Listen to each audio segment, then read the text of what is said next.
სტატისტიკურად ქალებში საშვილოსნოს თანდაყოლილი მანკების რაოდენობა 0.5% შეადგენს.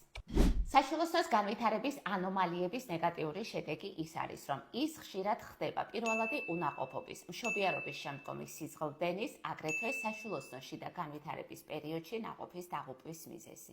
საშვილოსნოს განვითარების ანომალიებს შორის ერთ-ერთი ყველაზე უფრო ხშირად გავრცელებული უნაგირისებრი საშვილოსნოა, თუმცა აღნიშნული პათოლოგია უმრავლეს შემთხვევაში ხელს არ უშლის დაურსულებას.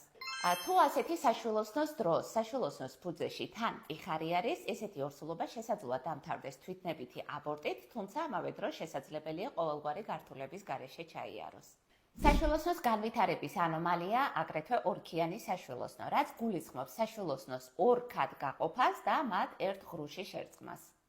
ორქიანი საშვილოსნოს კლინიკა ძირითადად უსიმპტომოდ მიმდინარეობს, თუმცა მასზე შესაძლებელი არის ეჭვის მიტანა თუ ანამნეზში აღენიშნება დისმენორია, ანუ მტკივნეული მენსტრუაცია, ხშირი საშვილოსნოს მიერი პათოლოგიური სიზღლდენები, უნაყოფობა ან ხშირი სპონტანური აბორტები, რაც უშუალოდ დაკავშირებულია ნაყოფის განვითარებისათვის საშვილოსნოს ღრუს არასაკმარის მოცულობასთან. ორქიანი საშვილოსნოს საბოლოო დიაგნოსტიკის მეთოდებია ვაგინალური ეხოსკოპია, ჰისტეროსალპინგოგრაფია, ასევე ტარდება ჰისტეროსკოპიული გამოკვლევა ან ლაპარასკოპიული მიდგომით საშვილოსნოს დათვალიერება.